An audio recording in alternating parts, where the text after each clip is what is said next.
All right, so I am picking up where I just left off there. Okay, here we go.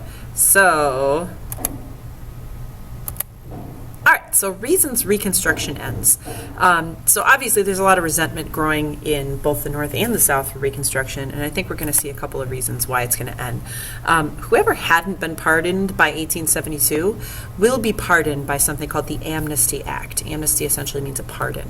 So it's going to pardon all remaining Confederates that still needed a pardon from before.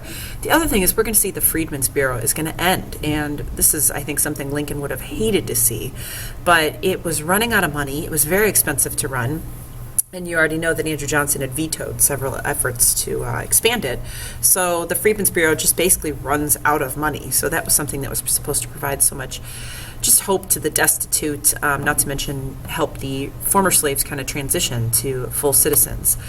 Southern governments are going to be gradually replaced, unfortunately, by, pretty much anti-civil rights leaders. And so we're going to see slowly but surely, again, the hope that we had on the eve of Reconstruction.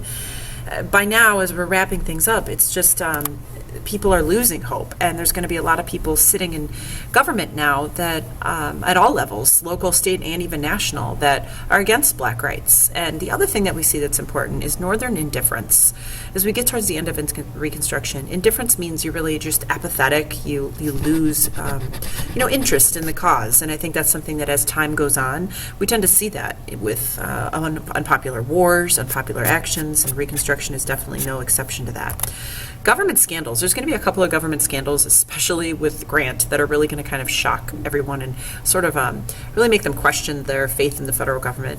And then the big thing that's really going to do it is we're going to have a panic here that's going to cause an economic depression. So that's going to be another thing leading us to the end. Let's talk about a few of these scandals. So Black Friday, there's been a couple of Black Fridays. No, I'm not talking about when you go out shopping after Thanksgiving, all you crazy people, because, yeah, I'm sleeping in. But anyway, this is a different Black Friday.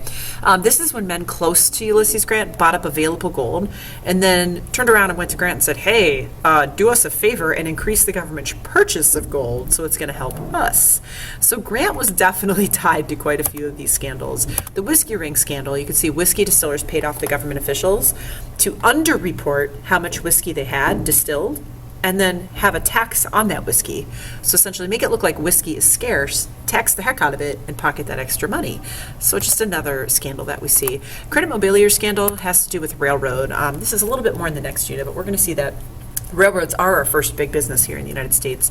Congress votes to sell public land to this company, Credit Mobilier is a company, to build a railroad. The company officials turned around and sold that land, made a ton of money off of it. No railroad was ever planned or built. So we're starting to see some scandals here in the government that are really going to just kind of shake people's confidence. What's really going to end Reconstruction is this election of 1876. So over here, we've got the Republican Rutherford Hayes from Ohio, and over here we've got the Democrat Samuel Tilden. Ever heard of Samuel Tilden? No? Well, that's funny because you know what? He gets more votes than he does. So this is one of those cases where the guy who gets the popular vote does not win the election. So let me break that down for you how this happened. Here's the popular vote. And notice, it's not Rutherford Hayes, right? It's Samuel Tilden. The Democrat gets the popular vote. So how on earth does this happen? Well, you look at the electoral vote, and Hayes gets them by one. Just one. Still not enough to win that majority. So what ends up happening here is we've got two sets of electoral returns from unreconstructed states of Florida, Louisiana, South Carolina, all proclaiming different winners. Florida, interestingly enough, will be the big issue in the election of 2000, where we have a similar situation, where the person who received the most popular votes also did not become president. The House of Representatives then said, okay, we're going to establish an electoral commission. We're going to figure out which results are right, which results are authentic. Remember, this is a time when it was really hard to ensure, make sure that people weren't having fraudulent votes. And this is before computer scans and all that stuff. So it was pretty easy just to stuff that ballot box or make up a name. It was harder to catch. So the commission that the House of Representatives looked at was made up of 8 Republicans and 7 Democrats. So of course the Democrats are like, well, we know who you're going to find the winner, right? That's not fair. So what we end up doing is we're getting a compromise here. The Democrats basically say, okay, we'll take your boy Hayes if you do the following things. Number one, pull all the troops that are still in the South, pull them out. So recall all those remaining troops in the South, get them out. Number two, we want federal money, not just state money. We want federal money for a railroad connecting California to Texas. That's something they've been wanting for a while, right? Number three, we want a conservative Southerner in the cabinet. It'll be the position of Postmaster General, but we want that conservative Southerner in that cabinet. And so those were really the three main contingencies. This one's the biggest one, though, because remember we've been talking about this. If you saw the first video, those troops on the ground are the only thing ensuring that that 14th and eventually that 15th Amendment are being followed. You take those troops out, you're not going to have a 14th or 15th Amendment. So Samuel Tilden, who I'm sure you probably never even heard of, came so close to the presidency, and he actually withdrew gracefully. He wasn't, kind of a stinker about it. I mean, he relatively stepped down. That takes some serious grace to be able to do that, to know more people voted for you.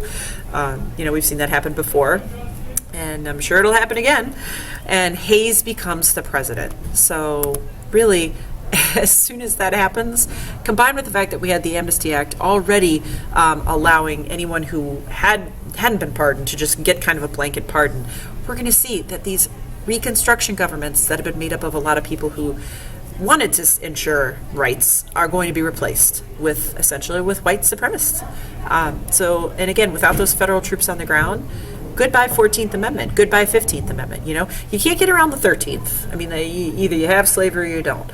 But you can sure find creative ways to get around the 14th and 15th. Here's the 15th Amendment, of course, voting rights. What do? Literacy tests, okay? Based on color. Whites had a literacy test that was significantly easier than the African Americans' literacy test. And, oh, by the way, a lot of whites in the South couldn't read either, So that was another thing. The grandfather clause is a real sneaky way that some states started to get around the 15th Amendment. They basically said, if your grandfather could vote, then you get to vote.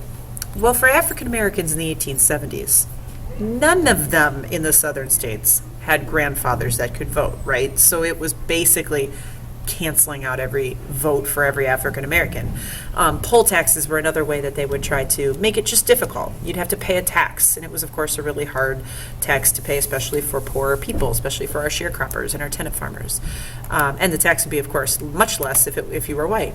So what's the impact of Reconstruction? We're going to see that South band together, and they're going to continue to vote as a voting bloc. They're going to really continue to act almost as a region like we saw before the war. Definitely political restrictions on the black vote. So we have that 15th Amendment, but guys, I can't stress this enough. It's going to be ignored.